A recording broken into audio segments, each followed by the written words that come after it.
Hi everyone, welcome to the Pie of Genius podcast. My name is Jeff and I'm a business coach. And what I love to do is to work with leaders and teams to really help them create momentum and energy and productivity with the work they do. And something else I love to do is have great conversations with interesting people, which is what I'm doing today. And I'm on location at Wolf Hollow Rehabilitation Wildlife Rehabilitation Center. It's a mouthful. And I'm interviewing Chanda Yes. and Shona. Shona. So I know that these names are wrong. It's just more than I can do. Which is difficult. Anyway, and I would just love to hear and share with everyone a little bit about Wolf Hollow and what you guys do. I'm gonna walk out of screen so you guys can move over, and so just tell me a little bit about what Wolf Hollow is about. Yeah, well, Wolf Hollow Wildlife Rehabilitation Center, that great long name. Yes. So there's really three parts to what we do. The first is the wildlife rehab. So we're caring for injured or orphaned wildlife with the aim of releasing them back into the wild again. So we're not keeping them, we don't want them to turn into pets, we don't even want them to like us. No. We want them to go back out and have the best chance of surviving back in the wild. So that's the part that most people know about. Right. The second part is the education. So we're helping people understand more about local wildlife and particularly human impacts on wildlife. Okay. Because that's what we see every day. And we get animals that are hit by cars, attacked by cats and dogs, flying into windows, nests being destroyed when people do yard work. So that's one of our main messages, let people know about that. So hopefully they can then maybe change some of the things they do and prevent some of these problems. Have less impact on them. Right, have less of that human impact. And then the third part is research. And so this is non-invasive research. We're not doing experiments on animals. No, don't come release the animals. No, we're not doing that. So it's gathering information that will help us do our job better. So we could be comparing diets or treatments to see what works best. And we often work with partners, other organizations and things like that. So really the three parts, but the wildlife rehab, caring for the animals and then releasing them back into the wild is the most visible, the main part that we do. And then education, and then some research. Some research as well, Yeah, that's very interesting. I was telling you guys earlier today that I've lived here for 28 years and I've never been to Wolf Hollow. I knew you existed, I knew a little bit about it, so I'm excited to be here and hear a little bit more about what you guys are doing. Well, that's the difficult part too, because to do our work well, we have to have minimum human contact with the animals. Yeah, that makes sense. Don't want to stress them out, don't want them to get used to people.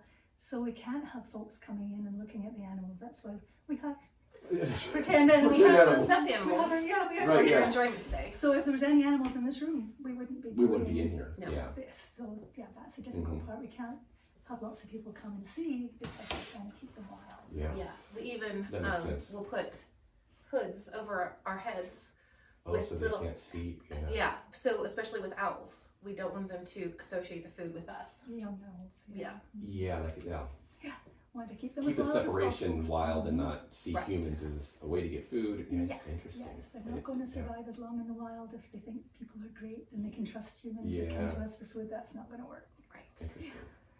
Yeah. So what else? So what else are you guys up to now, or want to share with the public, or? Well, it is our 40th anniversary of serving the community. So that's another kind of the fourth part is that we're here for everyone. We're here for the whole community, for all of San Juan County, but also for Skagit County and North Whidbey Island.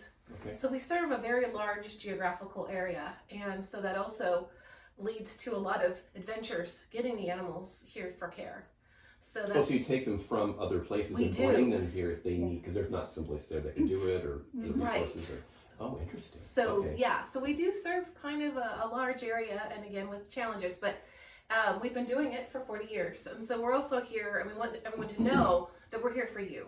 So if you find an injured animal, if you see something that's concerning to you, certainly give us a call, and we're here to help you figure out, is that normal? Is that not normal? Should you bring it in? Or if you're living somewhere else, how do you get it here? So we will be here for all of that. So do you go get the animal, like someone? If it's here on island, I'm thinking I see an animal, and I'm like, I've had this question actually when I'm driving. I'm like, do I stop and call follow? Is this like not a big enough deal for them? And so then I end up like not calling, not knowing what to do. So you're saying, is it best to call and just let you guys tell them? What's the best way to go? The best thing is to call and speak to us. But if it's something small, like a little songbird that got bonked by a car or something, and you can pick it up and put it in a little box, you can bring it to us. Okay. But if it's something like an owl and you maybe don't want to A bald try and pick eagle. it up or something, Exactly. give us a call. Yeah, that makes sense. And we could go out and deal with the animal, but it depends on what it is and what the circumstances. But giving us a call and asking us that question is always the best. No dumb First questions. step. Kind of No, thing. It's like, no, for no what such is that? thing. We're here for any question. Okay, that's good to know. Yeah. Yeah. And the other thing is asking people to call, not email or text Facebook. or Oh, Facebook. yes. Yeah, because we may not see that for quite some time, and then you're sitting there waiting for us. So it's best to call. Just call. Yeah. Right. And actually, we have somebody on call 24/7.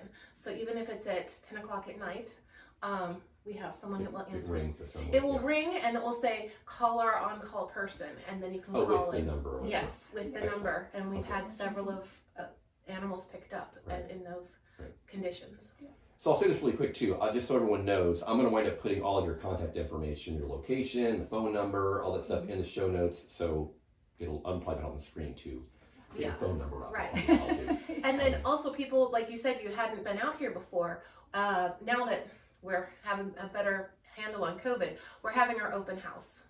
And so April 1st, not an April Fool's. April 1st is Saturday. Okay. And we will be having an open house, which you can see, Jeff, in the parking lot. There's not a lot of parking. Right. So we will be having a shuttle. So you can okay. park at the community theater parking lot. Or you can park in town anywhere. Anywhere. But there will be a shuttle. at the community theater. Yes. No, from the Grange. Oh, from the Grange, sorry. Grange. Okay, the Grange. The Grange. Okay. Where you can catch the shuttle and you can come out and you can see things. It's from 11 to 3 on the 1st of April. Okay. And then, come and check us out. It's a facilities tour. It's not seeing the animals, as we said, Right. but you can see some interesting things. Well, that we've lots got of in these. pages.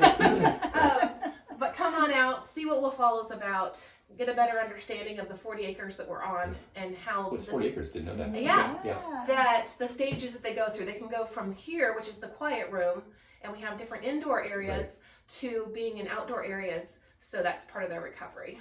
Yeah. Excellent. Yeah, we Well, 40 acres and about 30 different enclosures for all the different animals. 30 enclosures, have you said? Yeah. Yes. That's quite, okay. Yeah. Exciting. Because so can people see that if they come out? Yes. You'll do like the tour. That's and part of the tour, and tour that's they when can we do it before the busy season. when all the animals are here. Yes. That makes sense. There's no animals in care. Yeah. Well, great. Well, thank you. I learned something today. I'm sure everyone who's watching learned something today. And I'll put all your information in the notes below. It's nice to meet you guys, and hopefully come to the open house so you can see what's going on here and tell your friends. And I assume you take donations and things like that too. We They can do do that take donations. online. That's how we stay open. Is Okay. it's by the community and the donations. We are a 501c3, and we are not funded by the county or the state or anything like that. We have to do competitive grants if we get anything from the government. So really, it is the community that keeps us open and saving wildlife. Excellent. Yes. Well, thank you. Thank you. All right. Thank you. Thanks for coming. Bye bye. Tell them bye. Bye. Bye.